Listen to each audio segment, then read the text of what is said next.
మంత్రి శ్రీ నరేంద్ర మోదీ గారికి హృదయపూర్వక నమస్కారం.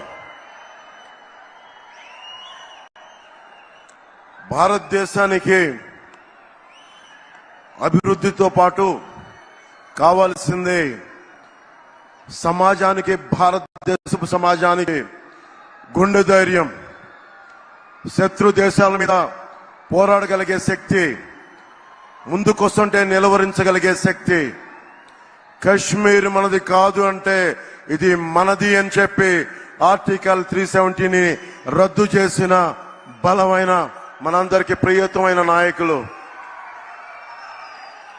ఈ దశాబ్ద కాలంలో ఒక్క ఉగ్రవాది కూడా భారతదేశం వైపు కన్నెత్తాలంటే భయపడే పరిస్థితికి మొత్తం భారతదేశాన్ని